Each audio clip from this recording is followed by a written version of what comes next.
What if, for 24 hours, all crime was legal?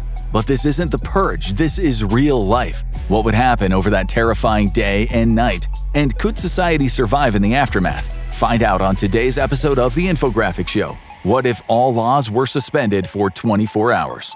Hour 1. Sirens sound all across the city. It's official. There are no laws. All bets are off. Anarchy has arrived in the U.S., a country that already sees over 19,200 homicides, 884,000 aggravated assaults, 1 million vehicle thefts, and nearly 223,000 robberies per year.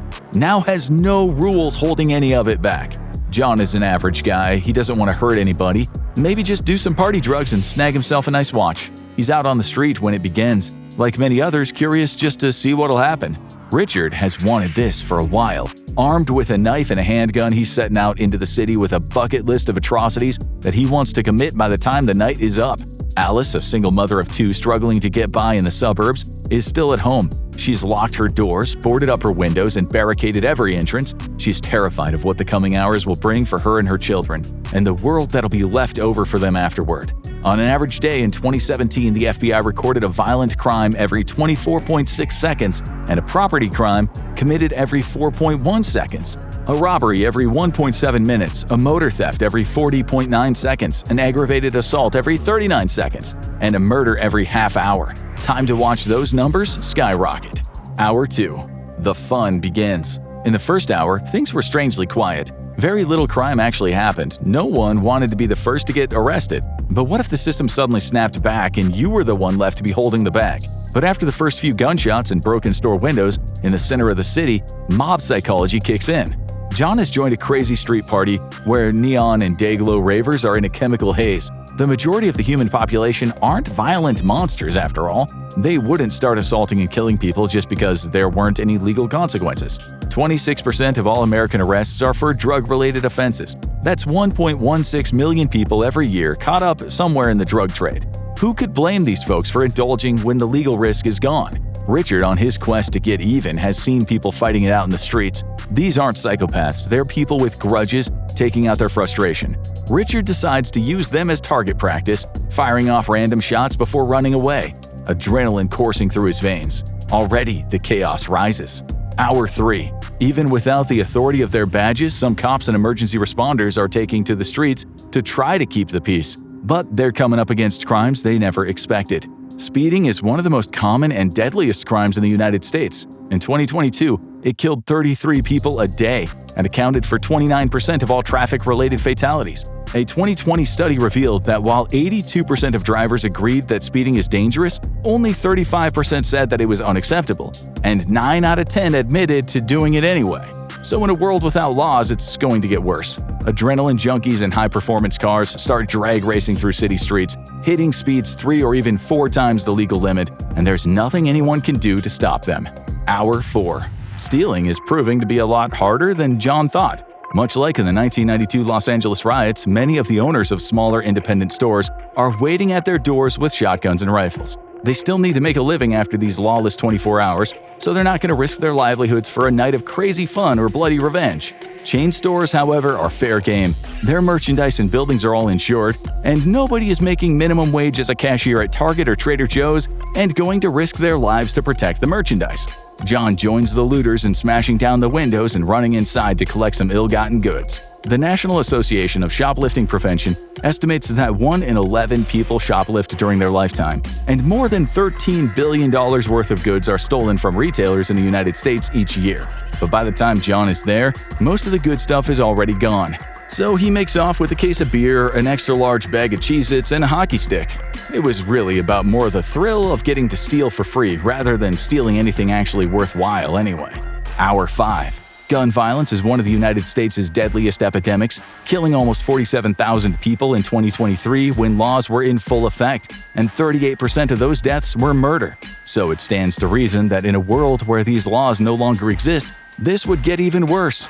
53% of the murders we just talked about involved handguns, and Richard is one of the many who are eager to become part of that trend. He's just reached the first person on his list, a coworker named Steve, who always took credit for his hard work, who quickly becomes another homicide statistic. Hour 6. By now, the crime that started in urban centers has started to spread out to the suburbs. Alice can hear joyriding cars speeding down the formerly quiet streets, the drivers firing off pistol shots at random. When one of those bullets strikes the facade of her home, she realizes that it isn't safe up here. In 2022, violent crimes committed by complete strangers saw a staggering 73% rise in suburban areas, so it's not that outside of the realms of possibility. Luckily, like a lot of suburban American homes, Alice has a basement and decides to hide her family down there. Hopefully, they can wait out the rest of the night without incident. Hopefully. Hour 7. Some people don't want to steal or kill. They just want to blow off steam and wreck things. With all laws suspended, the entire country can act as one big rage room, hence the wave of petty vandalism. People smash windows with golf clubs, they run into stores with baseball bats and smash through racks of alcohol bottles, spraying glass or liquor all over the ground. And of course, for some of the more destructive vandals, arson breaks out. People turn bottles of high-proof spirits into Molotov cocktails, setting cars and buildings on fire, harassing the property of ex-partners, blowing up the buildings of old jobs that let them go. The satisfaction is fleeting, but of course the destruction lingers. Hour 8. While the first 7 hours have been dominated by the initial chaos and violence spreading out to the streets, there are plenty more ways to commit crimes. White-collar crime and cybercrime are some of the most lucrative forms of law-breaking out there. It's estimated that the financial losses of white-collar crime is anywhere from $426 billion to $1.7 trillion per year. For comparison, standard burglary, larceny, and theft have a full estimated cost of only $15 billion per year. And over the course of these 24 hours, executives and hackers would be free to embezzle and defraud with impunity, potentially causing tens of billions of damage to the economy in a single day. Hour 9. By now, we're definitely seeing the development of a much more personal kind of crime. In a world without laws, survivors of stalking and domestic violence, which affects 12 million people every year, are especially vulnerable. With no legal protections or restraining orders in place, they are suddenly within the reach of the abusers they've spent years trying to escape. Many of these people would likely stay home and avoid potential harm, arming themselves and preparing for the threat to come. Some might fight off their attackers, others might not be as lucky. Hour 10. At a nearby department store, off-duty cops can see people rampantly shoplifting, men and women, young and old, filling up whole bags with stolen goods and quickly running out of the store. All they can do is leave, trying to keep a low profile and questioning their place in the world. Hour 11. As the hours tick on, Richard has been upping his body count, meticulously hunting down the people on his revenge list. When he can't find them, he takes out his aggression on whatever random people are unlucky enough to run into him. In 2022 alone, the U.S. murder rate was 7.5 per 100,000 people. In 2023, firearm murders were around 5.6 per 100,000. Richard is exhausted by the exertion of it all, but the adrenaline and the lust for violence keeps him going. He's planning to visit some family members next. Hour 12. In places like Los Angeles, the anarchy takes on a celebrity-obsessed twist. Trespassing cases skyrocket as unstable superfans and ruthless paparazzi seize their chance. With no laws to stop them, they sneak into the homes of the rich and famous, some hoping for a personal encounter with a celebrity they idolize, others looking for compromising material that they could use to support their careers. According to a study on celebrity harassment, 1.7 million people are victimized by stalkers every single year. And unless actors, writers, singers, and directors would be willing to physically fight back, there's nothing they can do to stop them. Hour 13. As violence intensifies across the cities of the United States, one group would get the particularly short end of the stick: the unhoused.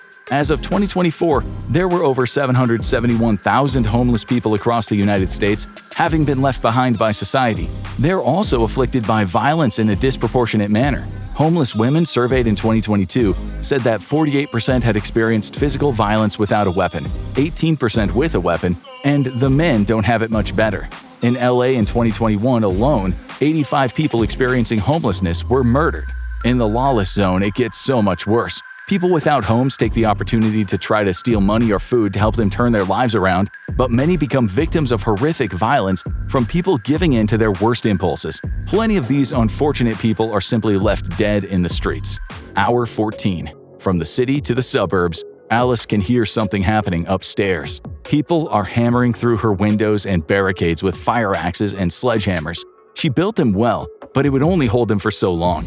Eventually, over the course of the hour, she hears them shatter and hears a number of footsteps moving back and forth on the floor above her. Hushed voices, things breaking. She just hopes that they won't find their way to the basement's entrance. But this time they're lucky, they're just looters, not murderers. They take the TV, computers, game consoles, jewelry, and then smash up furniture just for fun. After that, they leave, and the night goes on. In 2023, 52.8% of all burglaries were residential burglaries, just like this. Hour 15. Most people in this lawless world aren't committing violent crime. They're either staying home to stay safe, defending what's theirs, or committing property crime.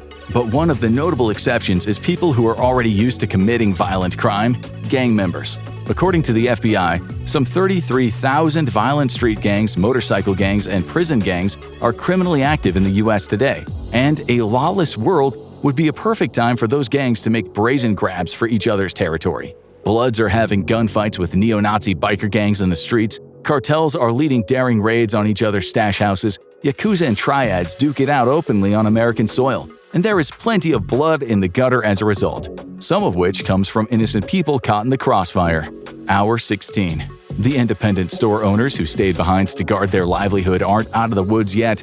In 2019, there were almost 268,000 robberies nationwide, many of which were committed by armed assailants and some of which ended in fatalities. With armed robberies being so common in a world with laws, it would only get worse in one without them.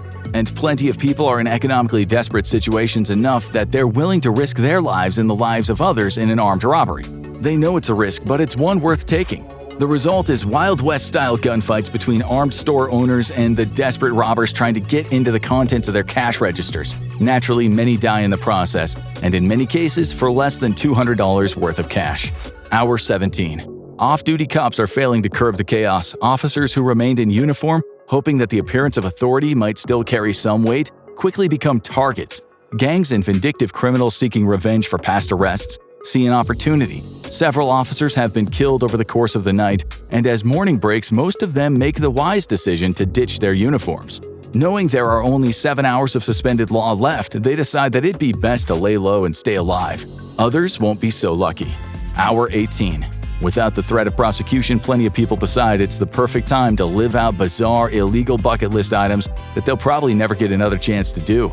Plenty of people illegally streak naked across the grounds of iconic sports stadiums. Cat lovers break into their local pet stores and go home with 30 cats and 600 pounds of cat food in the back of their cars. In all likelihood, at least 2 people break into major museums, put on full sets of medieval knight armor, and act out sword fights.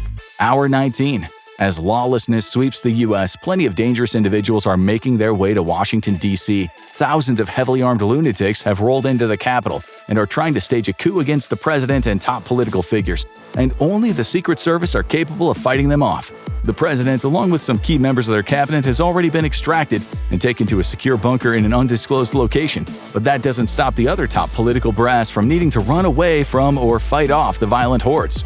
According to the U.S. Government Accountability Office, all but 8 states across the U.S. experienced at least one incident of domestic terrorism between 2010 and 2021. And from 2013 to 2021, domestic terrorism-related investigations have grown by 357%.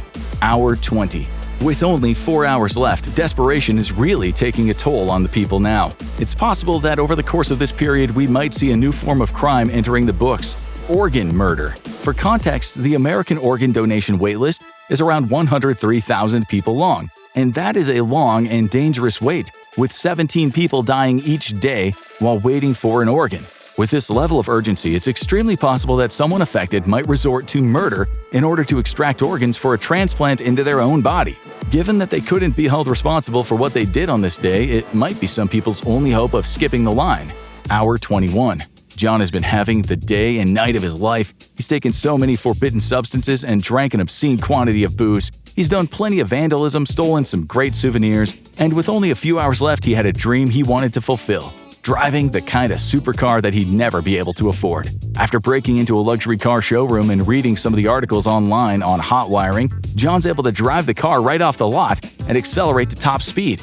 His joyride is cut short, though, when his intoxication causes him to drive his brand new stolen Ferrari off the side of the road and into a wall of a nearby building. All that's left is a flaming wreck with John trapped inside.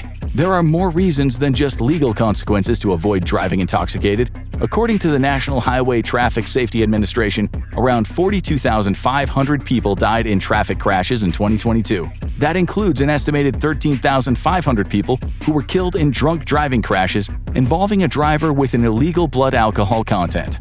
Hour 22. With only 2 hours of lawlessness remaining, a new trend starts spreading all over the internet: crime content. Yes, that is exactly what it sounds like. For the people who wisely choose to stay hunkered down at home during this unique period in history, there's still a lot of curiosity about what's happening during the night, and that gap can be filled by morally dubious YouTubers committing all manner of crimes in the night and recording it vlog style for their audience's viewing pleasure.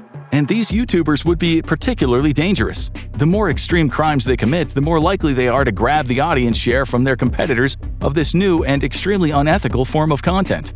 Hour 23.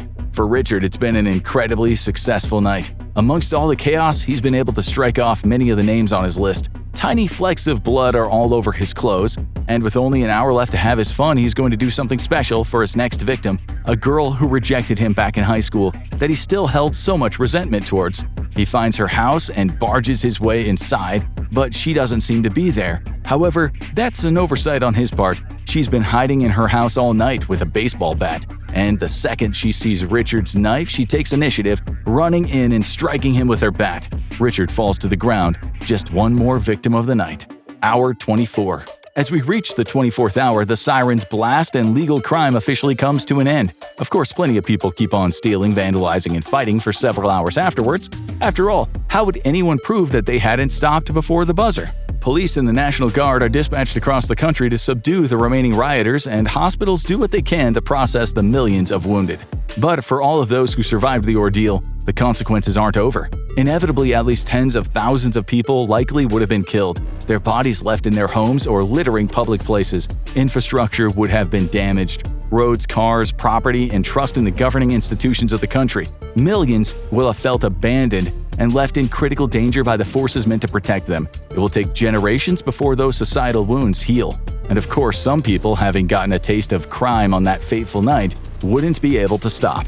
What do you think would happen if all laws vanished for 24 hours? Would society hold it together or completely fall apart? Drop your wildest predictions in the comments. Now go check out First 72 Hours, If Aliens Made Contact, Hour by Hour, and more ET Contact. Or watch this instead.